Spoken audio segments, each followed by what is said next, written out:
నమస్తే ఆర్కే న్యూస్కి స్వాగతం. బులెటిన్లో ముందుగా ముఖ్యాంశాలు.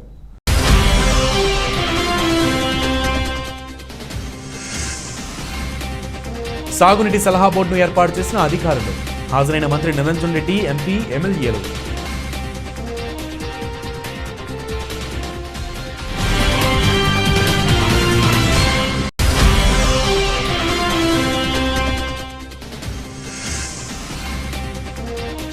ఉస్మానియా విశ్వవిద్యాలయానికి చెందిన శాస్త్రవేత్తలతో సమావేశమైన మంత్రి శ్రీనివాస్ గౌడ్.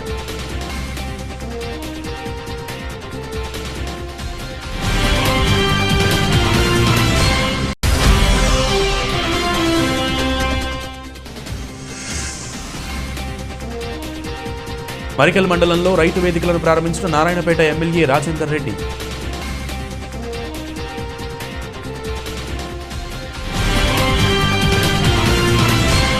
వనపర్తి జిల్లా పెబ్బేరు మున్సిపాలిటీ కేంద్రంలోని ప్రియదర్శిని జూరాల అతిథి గృహంలో సాగునీటి సలహా బోర్డు సమావేశం అధికారులు ఏర్పాటు చేశారు. ఈ కార్యక్రమానికి అతిథులుగా వ్యవసాయ శాఖ మంత్రి సింగిరెడ్డి నిరంజన్ రెడ్డి, నాగర్ కర్నూలు ఎంపీ రాములతో పాటు వనపర్తి, నాగర్ కర్నూలు, జోగులాంబ గద్వాల, నారాయణపేట మరియు మహబూబ్ నగర్ జిల్లాల కలెక్టర్లు, ఎమ్మెల్యేలు, ఎమ్మెల్సీలు, జిల్లా పరిషత్ చైర్మన్లు, నీటిపారుదల శాఖ ఇంజనీర్లు, ఇరిగేషన్ అధికారులు అందరూ హాజరయ్యారు. తర్వాత దానిపైన మనకు ఏంటంటే నారాయణపూర్ ఆల్మట్టిలో ఇప్పుడు వాటి ఫుల్ కెపాసిటీ కంటే ఒక 40 మన ఉమ్మడి జిల్లాకు సంబంధించి ప్రతి ఏటా యాసంగిలో మనకు లభ్యంగా ఉండేటువంటి సాగునీళ్లను వివిధ ప్రాజెక్టుల ద్వారా వదులుకోవడం కోసం ఒక ప్రణాళిక చేసుకొని దాని పరంగా పోతే ఎంతవరకు ఇచ్చుకోగలమో అనుకుంటే అంతవరకు పంటలను కాపాడుకున్నట్లయితే వానకాలం లాగా యథేచ్ఛగా వేసుకోవడానికి అవకాశం ఉండదు. కాబట్టి దాని ప్రణాళికను ముందే రచించుకొని వ్యవసాయ శాఖ ద్వారా, నీటిపారుదల శాఖ ద్వారా, రెవెన్యూ శాఖ ద్వారా రైతాంగానికి ఆ విషయాన్ని చేరవేస్తే ఆ మేరకు వాళ్ళు సన్నద్ధమవుతారన్న ఉద్దేశంతో మనం ప్రతి ఏడు ఈ ఇరిగేషన్ అడ్వైజరీ బోర్డు మీటింగ్ నిర్వహించుకుంటాం. ఈసారి ఒక ప్రత్యేక పరిస్థితి ఉంది మనకు. ఇక్కడి నుంచి ఈసారి కాదు, ఇక్కడి నుంచి ప్రత్యేక పరిస్థితి ఉంటుంది. దాన్ని రైతాంగంలోకి మనం చాలా బలంగా తీసుకుపోవాల్సిన బాధ్యత మనకుంది. ఒకటి, ఒక బ్యాక్గ్రౌండ్ పూర్వపు నేపథ్యాన్ని, పాలమూరు జిల్లా పూర్వపు నేపథ్యాన్ని దృష్టిలో పెట్టుకొని ఆలోచించినప్పుడు తెలంగాణలోనే అత్యధికంగా సాగుకు యోగ్యమైనటువంటి భూమి కలిగినటువంటి ప్రాంతం ఉమ్మడి పాలమూరు జిల్లా. ఉమ్మడి ఆంధ్రప్రదేశ్ రాష్ట్రం ఉన్నప్పుడు కూడా అత్యధిక సాగుకు యోగ్యమైనటువంటి భూమి ఉన్నటువంటి జిల్లా మహబూబ్నగర్ జిల్లా, తర్వాత అనంతపురం జిల్లా. విస్తారంలో, వైశాల్యంలో అనంతపురం మనకంటే పెద్దగా ఉండినా గతంలో సాగుకు యోగ్యమైన భూమిలో మాత్రం మనది ఎక్కువ. 35 లక్షల ఎకరాల సాగుకు యోగ్యమైన భూమి కలిగినటువంటి జిల్లా నారాయణపేట జిల్లా మరికల్ మండల కేంద్రంలో నూతనంగా నిర్మించిన రైతు వేదికలను ప్రారంభం చేశారు నారాయణపేట ఎమ్మెల్యే ఎస్ రాజేందర్ రెడ్డి. ఈ సందర్భంగా ఎమ్మెల్యే మాట్లాడుతూ రైతుల కోసం టీఆర్ఎస్ పార్టీ ముందుంటుందని, గత ప్రభుత్వాలు రైతుల గురించి పట్టించుకునే నాదుడే లేదన్నారు. కానీ తెలంగాణ ముఖ్యమంత్రి కేసీఆర్ ఆలోచించి రైతులకు ఒకే దగ్గర కూర్చుని తమ సమస్యలు చెప్పుకునే విధంగా రైతు వేదికలు నిర్మించాలన్నారు.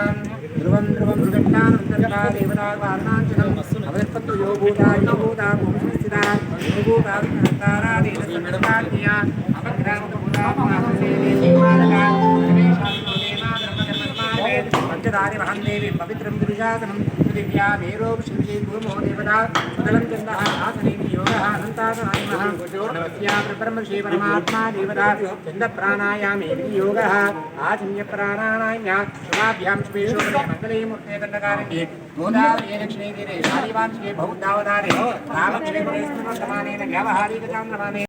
రైతులందరూ పెద్ద ఎత్తున కార్యక్రమంలో పాల్గొనడం జరిగింది. రాష్ట్ర వ్యాప్తంగా ప్రతి రైతు వేదిక వ్యవసాయ విస్తరణ అధికారి వేదిక 2605 రైతు వేదికలు నిర్మించడం జరిగింది. మన మరికల మండలంలో ఈరోజు నారాయణపేట శాసనసభ్యులు గౌరవనీయులు నారాయణపేట శాసనసభ్యులు SRM సార్ గారికి ప్రారంభోత్సవం ఇచ్చినందుకు ముందుగా ధన్యవాదములు.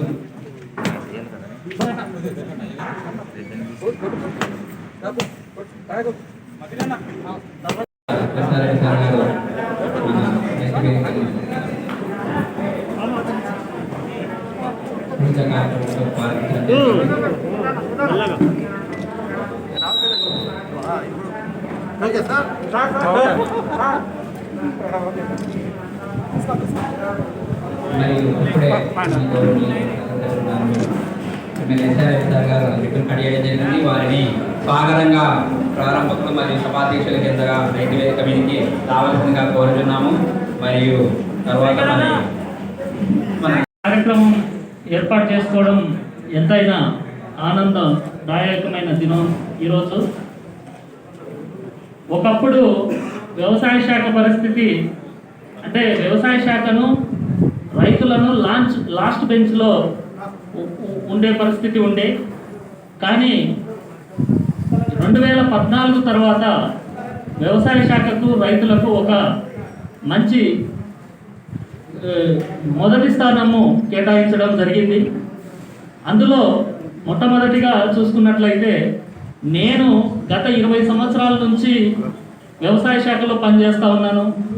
కానీ మాకు దక్కిన గౌరవము చాలా అంటే మమ్మల్ని చీప్గా చూసేది. కానీ 2014 తర్వాత మా శాఖను బలోపేతం చేయడంలో అయితే మా శాఖను చాలా బలోపేతం చేసినారు.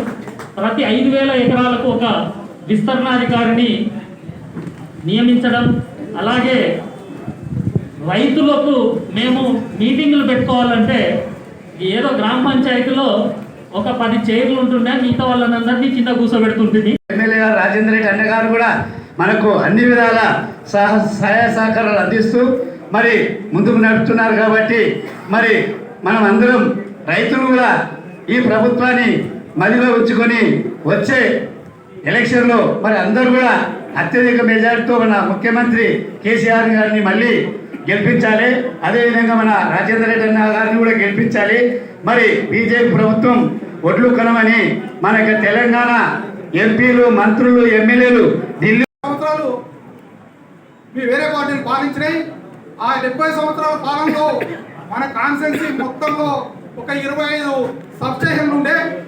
మన ఎమ్మెల్యే గారు ఎమ్మెల్యే అయిన తర్వాత ఆ సబ్స్టేషన్ని దగ్గర ఇంకా కొత్త 30 సబ్స్టేషన్లు అంటే 70 ఏళ్లలో వరకు సాధించలేంది మన ఎమ్మెల్యే గారు ఈ 7 సంవత్సరాల్లో సాధించిన ఘనత మన ఎమ్మెల్యే గారికి తెలియజేస్తున్నాను.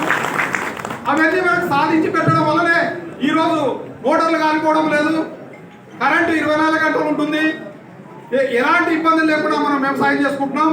అలా ఒక్కొక్క సమస్యను పరిష్కరిస్తూ రైతుల కోసం ఈ పార్టీ ఎన్నో కష్టాలు పడి మనకు ఒక రైతు బంధు ఎలక్షన్లో చెప్పలేదు, మనం ఇస్తామని ఎవరికి చెప్పలేదు, మనం కూడా అడగలేదు గవర్నమెంట్కి మాకు పెట్టుబడి అని. కానీ మన నాయకులు ఎంతో ముందు చూపుతూ ఆలోచించి మన రైతాంగానికి పెట్టుబడి అప్పు తెచ్చుకోకూడదు, గవర్నమెంటే ఫ్రీగా పెట్టుబడి ఇవ్వాలనే ఉద్దేశంతో రైతు బంధు అనే స్కీమ్ తెచ్చి ఇది ఎక్కడా లేదు, మన రాష్ట్రం కాదు, పక్క రాష్ట్రం లేదు, దేశంలో ఎక్కడ లేదు, ప్రపంచంలో లేదు, మొట్టమొదటిసారిగా తెలంగాణలో ప్రవేశపెట్టిన ఘనత కూడా మన టీఆర్ఎస్ పార్టీకే దక్కుతుందని చెప్పి తెలియజేస్తున్నాను. నారాయణపేట జిల్లా మరికల్ మండల కేంద్రం చింతకుంట గ్రామంలో రైతు వేదికను ప్రారంభించారు ఎమ్మెల్యే ఎస్ రాజేందర్ రెడ్డి. ఈ సందర్భంగా ఎమ్మెల్యే గ్రామ రైతులతో ప్రజలతో మాట్లాడుతూ గ్రామానికి 4 రోజుల్లో బీటీ రోడ్డు ఏర్పాటు చేస్తామని, నీటి సమస్య తీవ్రత ఎక్కువగా ఉండటంతో నీటి సమస్య కూడా పరిష్కరిస్తామని, అదేవిధంగా గ్రామ అభివృద్ధికి ఎప్పటికీ రుణపడి ఉంటామని అన్నారు. ఈ కార్యక్రమంలో PACS జి రాజేందర్ గౌడ్, గ్రామ రైతు సమన్వయ కమిటీ కర్త ఆలంపూర్ శ్రీనివాసులు, గ్రామ సర్పంచ్ కె శ్రీనివాస్ రెడ్డి, ఉప సర్పంచ్ బాలచంది, ఎంపీటీసీ జి మంజుల తదితరులు పాల్గొన్నారు.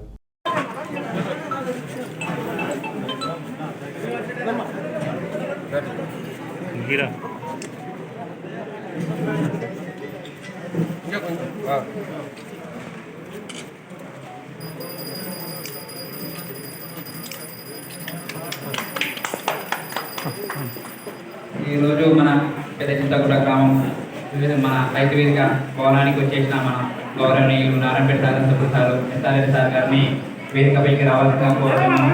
మరియు మన ఎంపీపీ గారు మేడం గారిని శ్రీకళ రాజవర్ధన్ రెడ్డి మేడం గారిని మరియు ఎస్పీ వైస్ చైర్మన్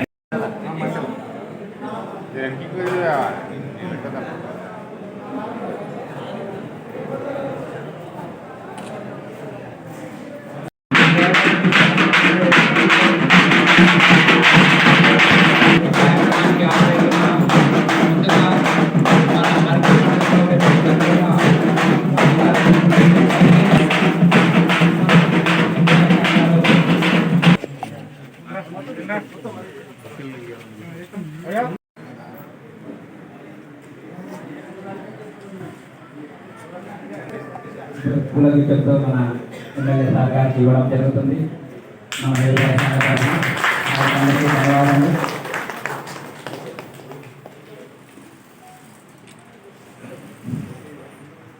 ఎంపీటీసీ గారు మరియు సర్పంచ్ గారు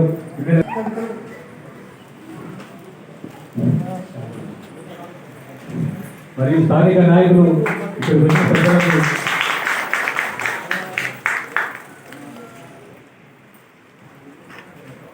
మళ్ళీ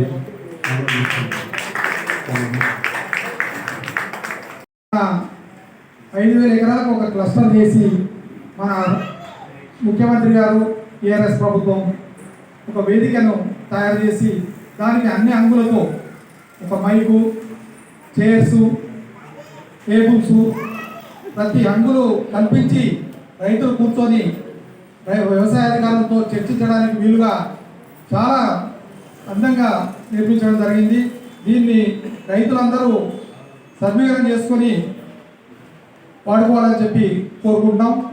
అలాగే గతంలో చింతకుంటకు వస్తే కరెంట్ లేదు, నీళ్ళు లేవు తాగడానికి.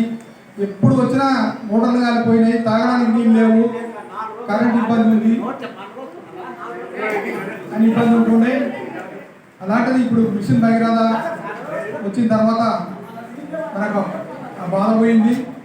అలాగే కరెంటు కూడా 24 గంటలు ఉచిత కరెంటు ఇస్తున్నాం.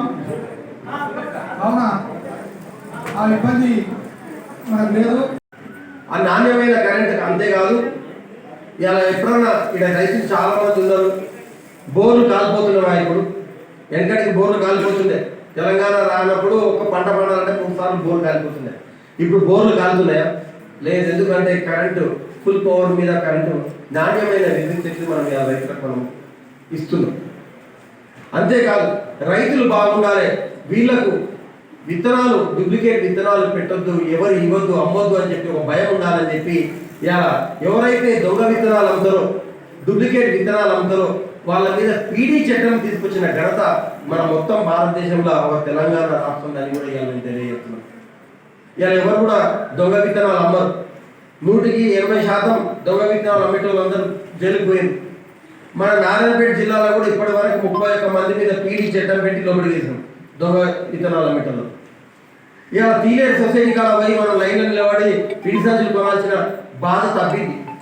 మీకు ఎంత పిండి సంచులు కావాలన్నా అది పిండి సంచులు ఇలా ప్రభుత్వం మీకు ప్రొవైడ్ చేస్తుంది. మనం ఊర్లో ఉన్న ఆటోకి పైసలు ఇస్తే పొద్దుగా వచ్చినప్పుడు మార్కెట్కి సంచులు తీసుకొచ్చి ఇంటికాడ తిరిగిపోతాం. ఇది అన్న పరిస్థితి. అంతేకాదు వీళ్ళకి ఇంకా మంచిది కావాలి, ఇంకా ఎట్లయితే వీళ్ళు బాగుపడతారు, ఎట్లయితే రైతులు సంతోషంగా ఉంటారు, వాళ్ళకి ఏమైనా మనం చేయాలని చెప్పి లాగోడికే మనమే పైసలు ఇస్తే బాగుంటుందని చెప్పి ఏడాదికి ఎకరాకు 10,000 చొప్పున రైతు బంధు ద్వారా మీ అకౌంట్లో డైరెక్ట్ దర్శిస్తున్నారు. రాష్ట్ర ఆబ్కారీ శాఖ మంత్రి వి శ్రీనివాస్ గౌడ్ని హైదరాబాద్లోని తన కార్యాలయంలో ఉస్మానియా విశ్వవిద్యాలయంకు చెందిన microbiology department head of the department B Bhima నేతృత్వంలో వచ్చిన డాక్టర్ చంద్రశేఖర్, డాక్టర్ శ్రీనివాస నాయకుల శాస్త్రవేత్తల బృందంతో పాటు వట్టికుటి రామారావు భేటీ అయ్యారు. ఈ భేటీలో మంత్రి శ్రీనివాస్ గౌడ్ డాక్టర్ భీమా నేతృత్వంలో వచ్చిన శాస్త్రవేత్తలతో చర్చించారు. డాక్టర్ భీమా మైక్రోబయాలజీ రంగంలో గత 8 సంవత్సరాల నుండి పరిశోధనలు చేసి పీహెచ్డీ సాధించారన్నారు. అమెరికాలో పీడీఎఫ్ను పూర్తి చేసి ఉస్మానియా విశ్వవిద్యాలయం మైక్రోబయాలజీ డిపార్ట్మెంట్ హెడ్గా ఉండి నీరాపై పరిశోధనలు నిర్వహిస్తున్నారన్నారు.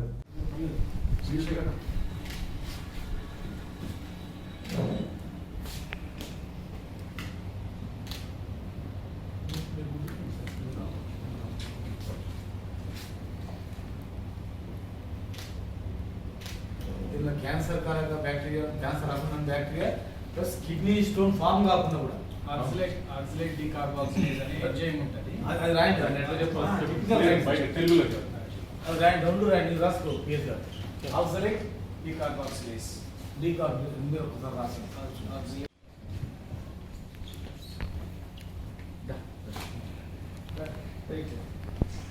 ఇలా పేరు కూడా రాయ బాబు సార్. ప్రొఫెసర్ సార్తో పాటుగా ప్రొఫెసర్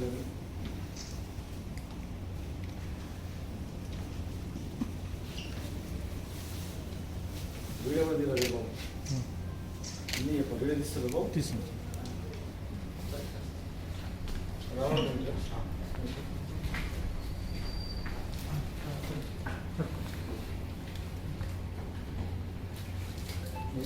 సరే ఓకే.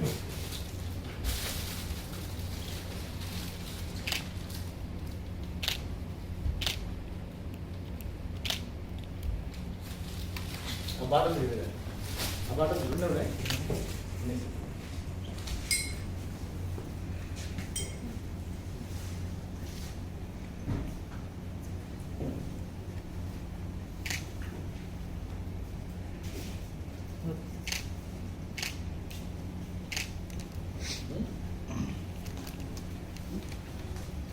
ఇది డేట్ పామ్స్ ఖర్చుగా మన బేస్ గారు కొద్దిగా చూడాలి, వచ్చినట్టు అందంగా ఉంటుంది.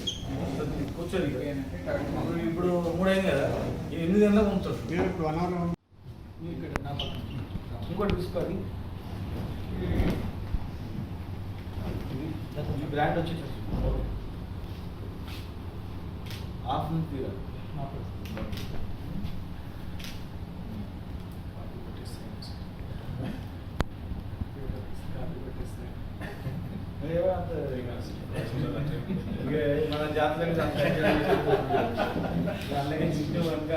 వనపర్తి జిల్లా పెబ్బేరులో సాగునీటి సలహా బోర్డు ప్రియదర్శిని జూరాల ఆర్టీఎస్ మరియు ఎత్తిపోతల స్థాయి సంఘం సమావేశం కార్యక్రమంలో దేవరకొత్తూరు ఎమ్మెల్యే ఆళ్ల వెంకటేశ్వర రెడ్డి మాట్లాడుతూ ఇచ్చిన ఎజెండాలో మార్చి 15 వరకే నీళ్లు అనేది ఉంది అని, కోయిన్ సాగర్ కింద ఎడమ కెనాల్ కింద పనులు జరుగుతున్నాయి కాబట్టి ఎడమ కెనాల్ కింద ఉన్న గ్రామాలు తీర్మానాలు చేసి ఈ పంటకు నీళ్లు ఇవ్వొద్దని ఇచ్చారు, కానీ కుడి కెనాల్ వద్ద పనులు ఆగిపోయాయని, కాబట్టి జనవరి నుంచి నీళ్లు ఇవ్వాలని ఆలోచన ఉందని, అందుకే మార్చి 15 వరకే కాకుండా మార్చి 30 వరకు నీళ్లు ఇచ్చే విధంగా పొడిగించాలని కోరుతున్నారు.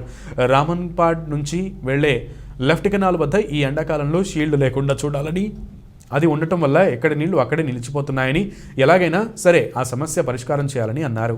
తారీఖు డెడ్ లైన్ పెట్టకుండా మార్చి ఆఖరి వరకు కూడా నీళ్ళు ఇచ్చేటట్లు, ఎందుకంటే 5 టన్నులు ఇస్తే తప్ప కంప్లీట్ కాదు కాబట్టి నీళ్లు ఉన్నాయి. లెఫ్ట్ కెనాల్కి సంబంధించి అది మార్చి ఆఖరి వరకు పెట్టాల్సిందిగా ఒకటి రిక్వెస్ట్ చేస్తా ఉన్నా. అదేవిధంగా ఆల్రెడీ నేను కన్సర్న్ ఈసీలు ఎస్సీ గారితో ఆల్రెడీ కోయిల్ సార్కి సంబంధించి బ్యాలెన్స్ వర్క్లకు సంబంధించిన డీటెయిల్స్ అన్నీ మీతో ఆల్రెడీ డిస్కషన్ చేయడం జరిగింది. ఆల్రెడీ మీరు తయారు చేస్తూ ఉన్నారు. దాన్ని ఒకటి స్పీడప్ చేసి ఇమ్మీడియట్గా ఈఎన్సీ గారికి పంపించగలిగితే బ్యాలెన్స్ వర్క్లు అన్నీ తొందరగా కంప్లీట్ చేసుకునే అవకాశం ఉంటుంది. ప్రత్యేకంగా సిఈ గారిని, ఎస్సీ గారిని, ఈ గారిని రిక్వెస్ట్ చేసేది ఏంటంటే, ఈ సీజన్లో ఇటువంటి పరిస్థితుల్లో పోయినసారి ఫ్లడ్లో కెనాల్ అయిపోయింది, స్ట్రక్చర్లు కంప్లీట్ కాలేదు, స్ట్రక్చర్లు కూడా నడుస్తూ ఉన్నాయి. కానీ ఈసారి వర్షాలు వచ్చి మళ్ళీ లిఫ్ట్ స్టార్ట్ అయ్యే లోపల అవి కంప్లీట్ చేసుకోగలిగితే ఆ 11 గ్రామాల్లో నీళ్లు నింపుకునే, చెరువులు నింపుకునే అవకాశం ఉంటుంది. కాబట్టి స్పీడ్గా ఈ సీజన్కే కంప్లీట్ కావాలి, టెలికాస్ట్ 100% అనే టార్గెట్లో వర్కౌట్ చేయాల్సిందిగా కోరుతా ఉన్నా. అదేవిధంగా కోయిల్ సార్ ఎక్స్టెన్షన్ కెనాల్ ఏదైతే లెఫ్ట్ కెనాల్ ఉందో అది మీరు మీ అధికారులు కింది ఎంఆర్ఓలతోటి కోఆర్డినేషన్ చేసుకుంటే తప్ప వెళ్ళేది ఇష్యూ సాల్వ్ కాదు. మొన్న ఎల్ఏకి సంబంధించి మామూలు కలెక్టర్ గారితో సిఈ గారు కూడా వచ్చారు, మనం మీటింగ్ పెట్టుకున్నాం. ఎక్కడెక్కడ ఇబ్బందులు ఉంది ఏం కథ అనేది ఆ రోజు డిస్కషన్ చేసినాం, వచ్చినాం. కానీ ఈ లెవెల్లో ఎంఆర్ఓతో కోఆర్డినేషన్ చేసుకొని, సర్వేలతో కోఆర్డినేట్ చేసుకొని ఏ ఊర్లో ఎక్కడ ఆగుతూ ఉంది చూసుకుంటేనే మనకు సీజన్ వచ్చిందే. ఇప్పుడు ఈ జనవరి నుంచే మనం ఏం చేసినా కూడా మే జూన్ వరకే వర్క్ చేయగలుగుతాం. ఈసారి ఆ ఎక్స్టెన్షన్ కెనాల్ కూడా కంప్లీట్ చేయాల్సిన బాధ్యత మన మీద ఉంది. కాబట్టి సీరియస్గా ఈ 2 వర్కులు ఫాలోఅప్ చేయాల్సిందిగా నేను కోయిల్ సార్కి సంబంధించిన అధికారులను రిక్వెస్ట్ చేస్తూ ఉన్నా. పోయిన తర్వాత ఇమ్మీడియట్గా టేకప్ చేయించాలి, లేదంటే మనకు నీళ్ళు వచ్చి కూడా వేస్ట్ అయ్యే అవకాశం ఉంటుంది. తర్వాత రామన్పాడ్ నుంచి పోయే ఏదైతే లెఫ్ట్ కెనాల్ ఉందో అది కూడా ఈ సమ్మర్లో చాలా ఏరియాలో సిల్టప్ అయ్యి అట్లే ఉంటా ఉంది. ఆ సిల్టప్కు సంబంధించి అదేవిధంగా ఇంతకుముందు మన మక్తల్ ఎమ్మెల్యే గారు రిక్వెస్ట్ చేసినట్లు కెనాల్ రోడ్లకు సంబంధించి మన సిఈ గారు కొంచెం డబ్బులు మరి ఎట్లా ఆర్గనైజ్ చేస్తారో కానీ కంపల్సరీ కొన్ని చేయాల్సిన అవసరం ఉంది. సిల్ట్ మొత్తం కెనాల్లో ఉంటే నీళ్లు ఈజీగా మూమెంట్ అవుతలేవు, ఎక్కడికక్కడ అయిపోతూ ఉంది. అందుకే దాన్ని అంటే మీరు క్లియర్గా ఒక వ్యూ తీసుకుంటే తప్ప దాని మీద కాన్సన్ట్రేషన్ చేయలేకపోతాం. అదేవిధంగా మీ ఏజెండాలో ఇచ్చినప్పుడు ఇల్లీగల్ ట్యాపింగ్ అనేది అంటా ఉన్నారు, ఆ వర్డే వాడకండి. ఇల్లీగల్ ట్యాపింగ్ అనేది ఇల్లీగల్ ట్యాపింగ్ ఏం కాదు, అది రైతుల కొరకు ఇస్తున్నది.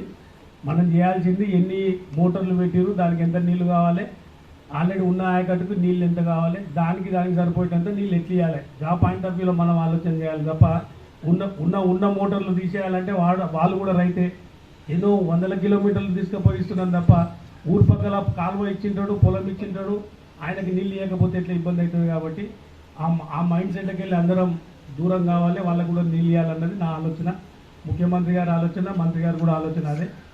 కాకపోతే సఫిషియెంట్ వాటర్ ఇంకా ఎక్కువ ఎట్లా ఇద్దామన్న ఆలోచన చేయండి తప్ప దానిని బంద్ చేసే ప్రయత్నం చేయకండి.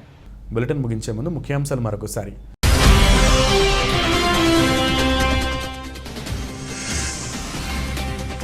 సాగునీటి సలహా బోర్డును ఏర్పాటు చేసిన అధికారులు, హాజరైన మంత్రి నిరంజన్ రెడ్డి, ఎంపీ, ఎమ్మెల్యేలు.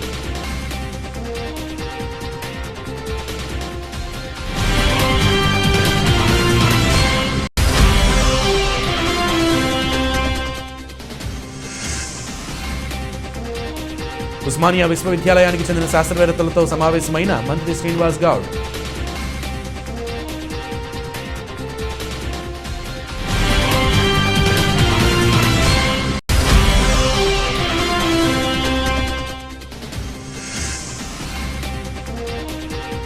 మరికల్ మండలంలో రైతు వేదికలను ప్రారంభించిన నారాయణపేట ఎమ్మెల్యే రాజేందర్ రెడ్డి.